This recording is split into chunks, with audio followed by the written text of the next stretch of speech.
pour qu'elle atteigne tous les cœurs qui sont là. Merci pour le Saint-Esprit, parce que c'est son œuvre et nous nous confions en ta grâce. Amen. Oui, comme d'habitude, j'ai choisi de parcourir avec vous 4 passages de l'évangile de Luc qui mettent en lumière un aspect de la foi. Et c'est ce livre qui m'a inspirée. Éclat d'évangile de Marion Muller-Collard. Cette femme écrivain a lu et commenté pendant 3 ans les évangiles. Chaque semaine, elle écrivait une chronique biblique pour le journal Réforme. Et ce livre en est la compilation. J'aime beaucoup sa pertinence et le regard nouveau qu'elle porte sur ses récits. Alors voilà donc le premier. Il y en a 4 et à chaque fois je vais résumer quelques mots qu'elle a laissés dans ses chroniques. Le premier, c'est l'histoire de Zachée.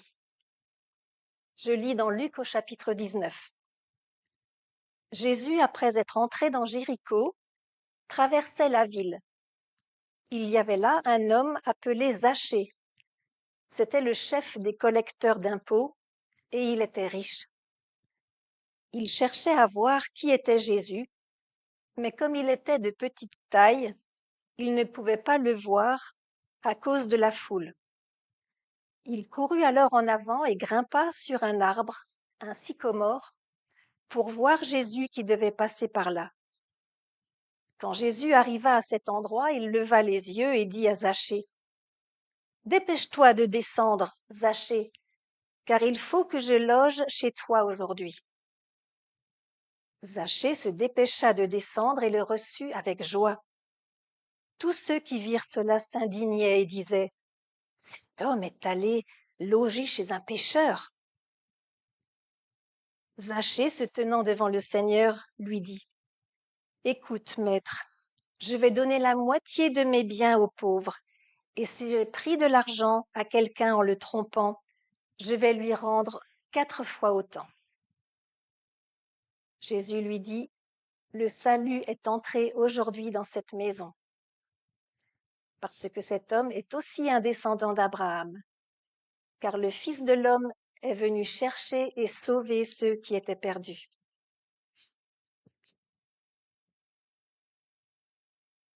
Le collecteur d'impôts, détesté de tout le monde, veut voir l'homme dont tout le monde parle. Un homme libre qui prêche la liberté pour les Juifs, les Romains, les Samaritains, même des peuples bien plus lointains. Alors peut-être aussi pour les collecteurs d'impôts. Jésus, le voyant sur son arbre perché, lui apprend bien vite qui il est. « Descends de cet arbre, Zachée. Moi, c'est chez toi que je viens aujourd'hui. » Jésus est celui qui nous cherche lui aussi des yeux. Il est celui qui connaît notre nom avant même que soient faites les présentations.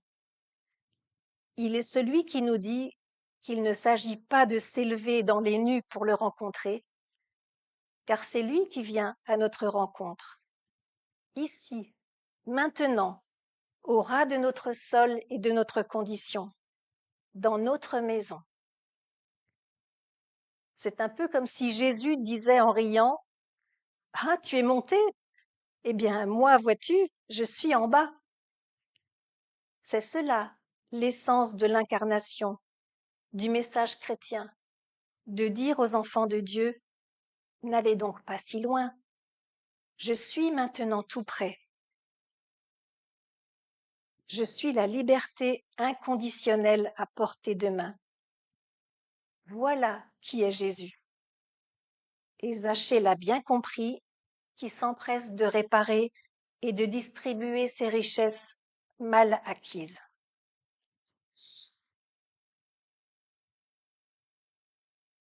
La deuxième histoire, c'est celle du pharisien et du publicain. Jésus dit la parabole suivante à l'intention de ceux qui se croyaient justes aux yeux de Dieu et méprisaient les autres. 2 hommes montèrent au temple pour prier. L'un était pharisien, l'autre collecteur d'impôts. Le pharisien se tenait à part et priait ainsi. Ô Dieu, je te remercie de ce que je ne suis pas comme le reste des hommes qui sont voleurs, mauvais et adultères. Je te remercie de ce que je ne suis pas comme ce collecteur d'impôts. Je jeûne 2 fois par semaine, je te donne la dîme de tout ce que je gagne. Le collecteur d'impôts, lui, se tenait à distance et n'osait même pas lever les yeux vers le ciel. Mais il se frappait la poitrine et disait, Ô Dieu, aie pitié de moi qui suis un pécheur. Je vous le dis, ajouta Jésus, cet homme était en règle avec Dieu quand il retourna chez lui, mais pas le pharisien. Car tout homme qui s'élève sera abaissé, et celui qui s'abaisse sera élevé. Apaiser, voilà le verbe par lequel le péager supplie Dieu dans sa prière. Apaise-toi envers moi, le pécheur. Elle est osée, cette prière du péager qui succède à la liste de piété du pharisien qui prie dans le même temple. C'est une prière qui jaillit du cœur, une supplication spontanée, une prière que rien ne peut apaiser. Elle est le jus de la honte que la prière parfaite du pharisien fait dégouliner sur le pécheur.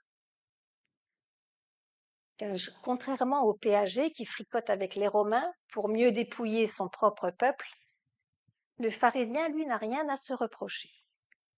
Il se satisfait devant Dieu d'être un bon petit soldat de la loi. Il n'est pas adultère, ni injuste, ni accapareur. Au passage à la douane de la prière, il baisse fièrement la vitre de sa voiture et affirme d'une voix franche et sûre, rien à déclarer. Apaise-toi envers moi, le pécheur, supplie le péager, sans essayer de se justifier. Et la réponse de Dieu lui retourne les mêmes mots. Je suis apaisé envers toi, car tu t'es présenté comme pécheur. Jésus nous affirme que celui qui n'a que sa honte à donner en offrande, celui-là rentre chez lui justifié plutôt que l'autre. Car cet autre se donne justice lui-même, tandis que le pécheur se tient à sa place et espère, lui, en une justice qui fait grâce.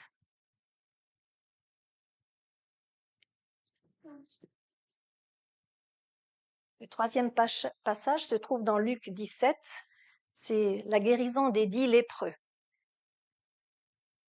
Tandis que Jésus faisait route vers Jérusalem, il passa le long de la frontière entre la Samarie et la Galilée. Il entrait dans un village quand 10 lépreux vinrent à sa rencontre. Ils se tinrent à distance et se mirent à crier « Jésus, Maître, aie pitié de nous !»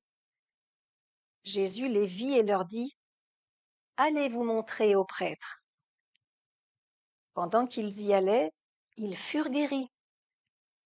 L'un d'entre eux, quand il vit qu'il était guéri, revint sur ses pas en louant Dieu à haute voix. Il se jeta aux pieds de Jésus, le visage contre terre, et le remercia. Cet homme était samaritain. Jésus dit alors, « Tous les 10 ont été guéris, n'est-ce pas? Où sont les 9 autres? Personne n'a-t-il pensé à revenir pour remercier Dieu, à part cet étranger? » Puis Jésus lui dit, « Lève-toi et va, ta foi t'a sauvé. »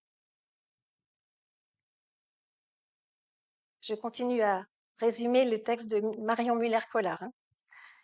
Les 10 lépreux sont tous dans une démarche de foi, puisqu'ils élèvent ensemble la voix pour supplier Jésus.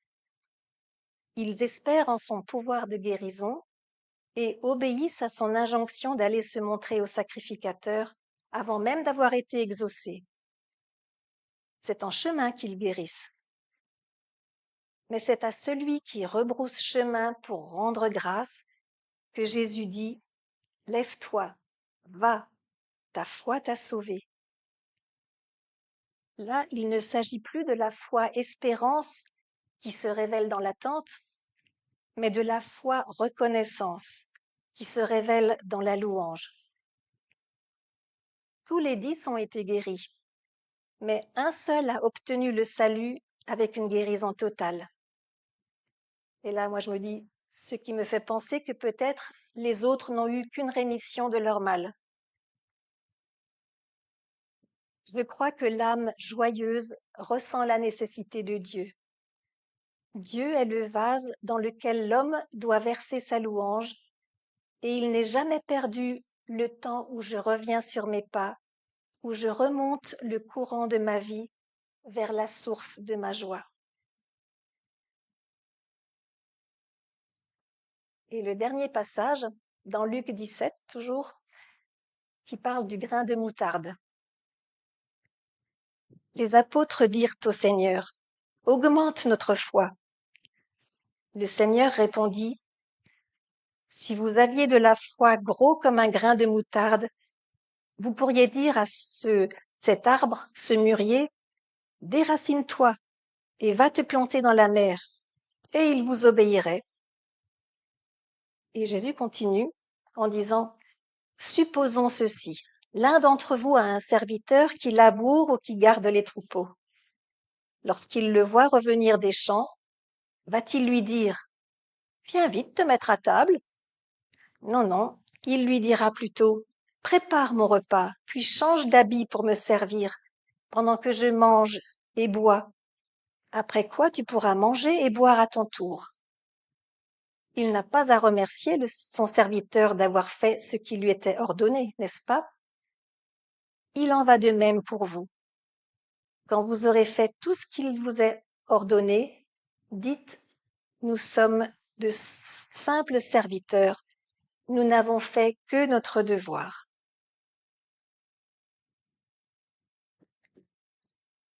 Cet extrait de l'évangile de Luc place côte à côte deux propos de Jésus très contrastés. Le premier s'illustre par l'exubérance, le second par la banalité. Aux disciples qui lui demandent « Augmente-nous la foi ?» Jésus répond « Si vous aviez de la foi comme un grain de moutarde, vous diriez à ce mûrier « Déracine-toi et plante-toi dans la mer » et il vous obéirait. » Exubérance.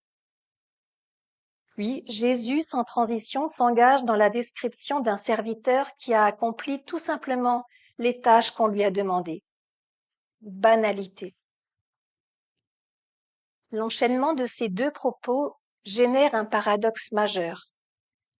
Le serviteur inutile accomplit des tâches utiles, tandis que celui qui aurait la foi comme un grain de moutarde pourrait, à en croire l'illustration choisie, faire des choses absurdes. En effet, il n'y a vraiment aucune utilité à déraciner un mûrier pour le planter en pleine mer. On a coutume d'interpréter la réponse de Jésus sur la foi comme un regret. Ah, si seulement vous aviez la foi comme un grain de moutarde. Mais je me demande si cette réponse de Jésus n'est pas à comprendre comme une fin de non-recevoir à la requête des disciples. Pourquoi vous augmenterais-je la foi? Sauriez-vous seulement que faire d'une foi comme un grain de moutarde? Car il y a une autre différence essentielle entre celui qui commande au mûrier de se déraciner et le serviteur inutile de la parabole. Le premier n'a pas de maître, le second en a un. Le premier est soumis à sa propre fantaisie, le second est soumis aux ordres de son maître. Or, la foi n'est rien dans l'absolu. Elle n'est quelque chose que si nous savons en qui la placer. C'est sur ce plan-là que la réponse de Jésus nous interpelle. Que demandez-vous lorsque vous demandez plus de foi? Un super pouvoir? Une vitrine de piété? La foi en Dieu, c'est une relation de confiance. Une relation ne s'augmente pas, elle s'entretient. Voilà à quoi l'Évangile nous invite. Sachons déjà qui est notre Maître et réjouissons-nous si nous sommes de simples serviteurs qui n'outrepassent pas sa volonté.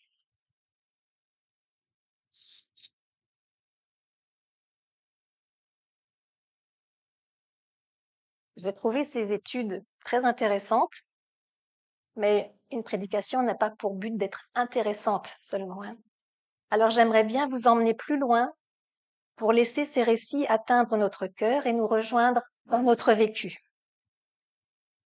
Nous allons reprendre ensemble ces 4 récits en nous aidant de mon tableau. Ce tableau est la reproduction d'une photo qu'une amie m'avait envoyée. Elle sait que j'aime les oiseaux et je trouvais cette statue très belle avec ce joli mouvement de bras vers le ciel. Et voilà que la veille de notre week-end au Sâtel, je n'arrivais pas à trouver le sommeil. Je pensais à toute l'organisation. Je pensais surtout que nous ne connaissions pas les locaux, pas la configuration des lieux, pas la météo. Le programme laissait plutôt la place à l'improvisation, du genre « on verra bien quand on sera sur place ». J'ai horreur de ça. Minuit, 1h, 2h du matin, je ne dors toujours pas. Et tout à coup, je repense à cette photo de la statue avec cette femme qui tient les 2 oiseaux dans ses mains. Je me dis que je suis en train de faire comme elle. Vous voyez, au lieu de les lâcher, on a l'impression qu'elle les retient dans ses mains. Et moi, pareil, je retenais fermement toutes mes peurs au lieu de les lâcher tout simplement. Alors j'ai formulé une dernière fois une prière pour confier l'organisation de ce week-end au Seigneur. Et une profonde paix m'a envahie, qui m'a permis enfin de m'endormir. Et le week-end s'est bien passé. Voilà ce qui m'a donné envie de reproduire cette photo en tableau. Et il se trouve qu'il illustre bien les enseignements de ces 4 passages à propos de la foi. Le 10e lépreux qui offre toute sa gratitude à Jésus. Sa foi reconnaissante qui touche le Seigneur lui permet de repartir non seulement guéri, mais sauvé.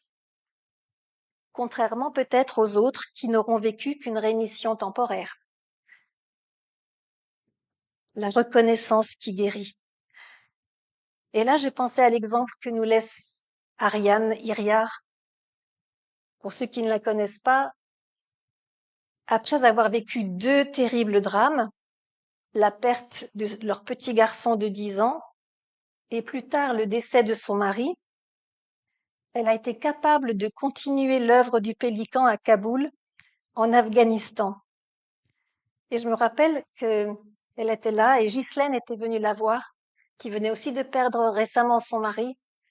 Elles ont échangé sur ce drame et en la quittant, Ariane lui a dit « Et surtout, n'oublie pas de rester dans la reconnaissance ». Pour elle, c'était son secret pour tenir. Pas se concentrer sur ces drames et sur la perte, mais rester dans la reconnaissance.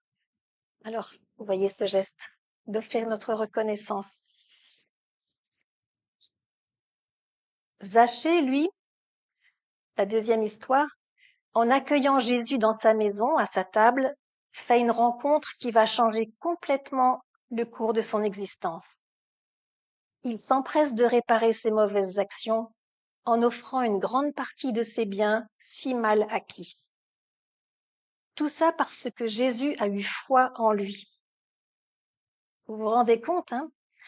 C'est Jésus qui a cru en Zachée. Il a cru en une possible conversion, un changement de vie radical. La Bible ne nous rapporte pas leur conversation. Moi, j'aurais bien aimé l'entendre. Je pense que Jésus n'a pas commencé par lui faire la morale. Il lui a plutôt montré qu'il s'était trompé de cible et qu'il passait à côté d'une vie qui a du sens, une vie pleine de saveur. Parce que Jésus a été le premier à l'aimer à venir au-devant de lui, à s'inviter. Cette confiance et cette marque d'amour a touché Zachée et a enclenché un total revirement de ce personnage détesté. Zachée répare, partage, distribue, là aussi, comme dans mon tableau. Il redonne, il répare. Cette histoire me fait penser au chant que Lydie a été bien inspirée de choisir. En toi les humbles sont bénis, les faibles sont affermis, les cœurs brisés rétablis. Cet amour qui peut libérer, restaurer, nous appelle par notre nom. Zachée, descends de ton arbre. Je veux demeurer aujourd'hui dans ta maison. C'est ce qu'on a entendu. À ceux qui doutent, aux chancelants, tu tends les bras. Tu les appelles de ta voix. Venez à moi, venez à la croix. C'est l'histoire de la plupart d'entre nous. Notre réponse à cet appel a été déterminant pour notre vie. Et cet appel se fait entendre encore aujourd'hui à tous ceux qui, perchés sur leur arbre, regardent de loin, observent, écoutent et hésitent encore à inviter Jésus à leur table, dans leur maison. Et il y a pourtant tant d'amour à recevoir. Une rencontre inoubliable avec le Fils de Dieu lui-même.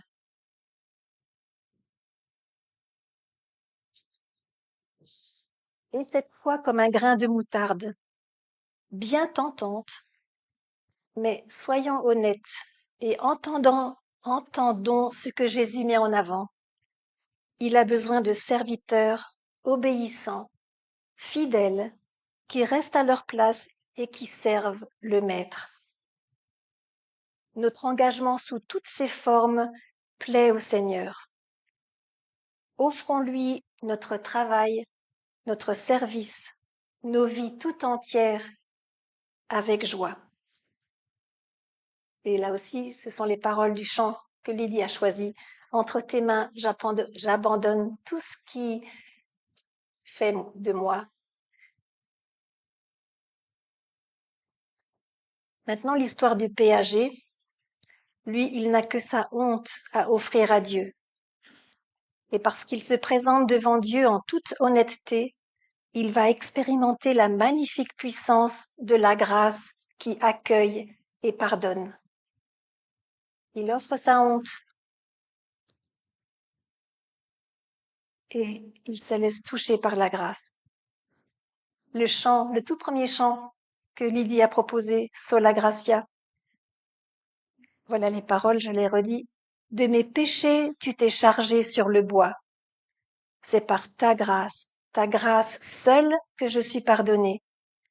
Rien ne pourrait me justifier. Ton pardon est immérité. Tous mes efforts ne suffiraient pas à me sauver. Le péager l'a compris et reçu. Marion le dit dans son livre, mais qu'a-t-il reproché aux pharisiens satisfaits qui sommeillent en chacun de nous? Je crois qu'il lui est reproché, outre de se justifier lui-même, de n'avoir précisément rien à déclarer que d'ordinaire, le coutumier, le prévisible.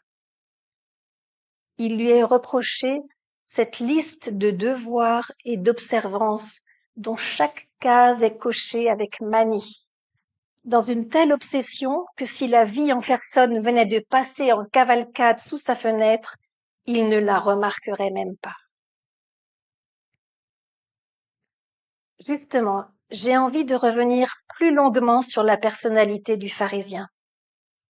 Celui qui se tient debout, là, bien droit dans ses bottes, bien sûr de lui.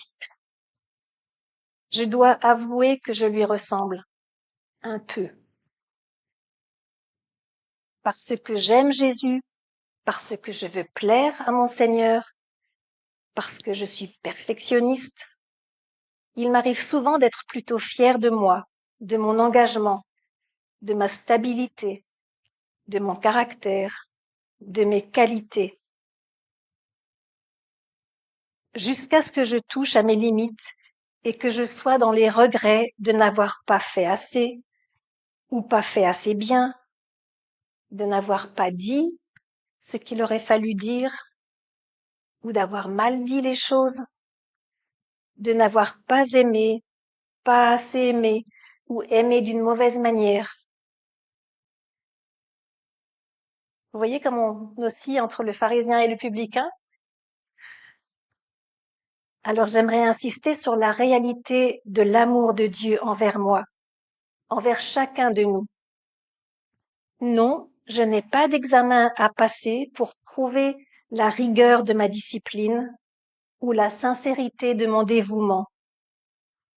Je n'ai pas besoin non plus de lui prouver mon amour pour lui.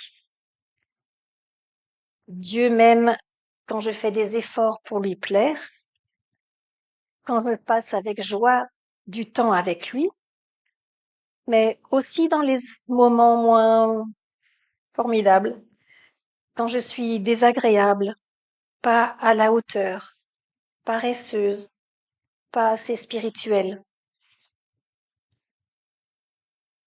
Oui, je ne suis pas celle qui doit toujours être dans le faire, dans le service, dans l'action. Je suis d'abord cette personne belle aux yeux de Dieu, chère à son cœur. Mon rayonnement est dans mon être, dans qui je suis, avant d'être celle qui se précipite dans l'action, qui s'épuise dans le rendement et la recherche de reconnaissance et de perfection. Quelle libération quand je comprends ça. Rappelons-nous que notre identité n'est pas dans ce que nous faisons, dans ce que nous réussissons. Notre valeur aux yeux de Dieu n'est pas dans comment nous sommes. Il nous aime inconditionnellement, dans nos bons jours comme dans les mauvais jours. Alors, venons en sa présence, les mains pleines de reconnaissance, et offrons-lui notre louange. Ça, c'est le petit tableau qui complète le grand. Bon, vous le regarderez en face tout à l'heure. Ouais. Laissez partir, offrir à Dieu. On l'accrochera tout à l'heure. Vous avez suivi mes 4 récits. Et si pour terminer, nous parlions rapidement, pour terminer, de ces points fermés. J'ai déjà évoqué mes craintes que je retenais au lieu de les relâcher vers le ciel. Et combien c'est libérateur d'ouvrir les mains et de laisser partir toutes nos pensées négatives. Ah ben c'est là, Lydie, que tu peux revenir pour accompagner cette dernière pensée. Ça, on connaît, de retenir des craintes. On les laisse tourner dans notre tête, dans notre cœur, au lieu de les lâcher. Mais alors, je peux rajouter d'autres choses que nous retenons facilement. Les doutes. Quand le ciel me paraît bouché, que Dieu semble si lointain, quand je me sens indigne de lâcher mes prières. Je peux aussi retenir les fausses croyances. Ce n'est pas pensable que Dieu s'intéresse à moi, surtout en ce moment, alors qu'il me voit tel que je suis.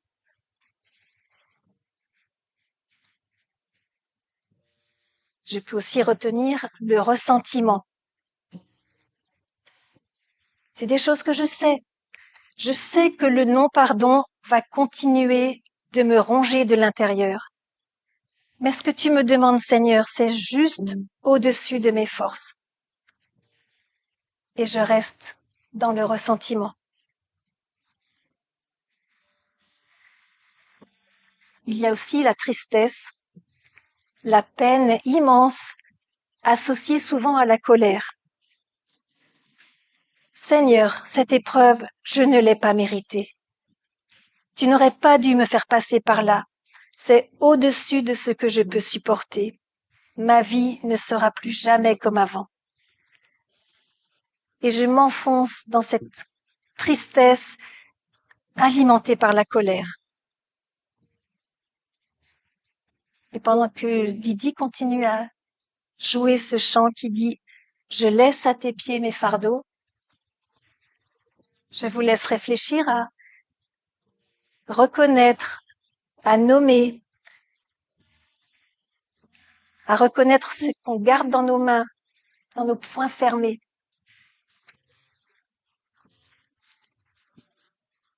Et si ce matin, vous pouviez vous engager à lâcher.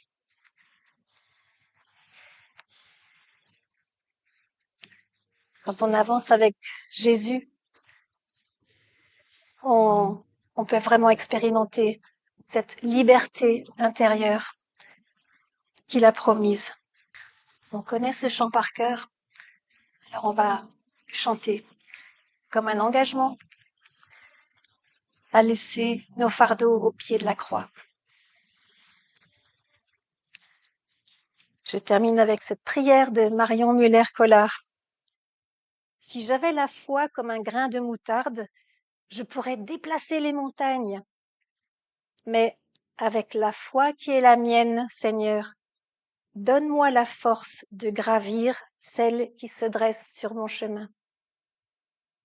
Si j'avais la foi comme un grain de moutarde, je pourrais vider les océans. Mais avec la foi qui est la mienne, Seigneur, donne-moi la confiance quand les eaux s'agitent. Si j'avais la foi comme un grain de moutarde, je pourrais faire de grandes choses. Mais avec la foi qui est la mienne, Seigneur, donne-moi de me réjouir des grandes choses que toi tu fais. Je n'ai pas, Seigneur, la foi comme un grain de moutarde, mais elle est si petite, la foi qui est la mienne, qu'elle me rappelle chaque jour combien j'ai besoin de toi.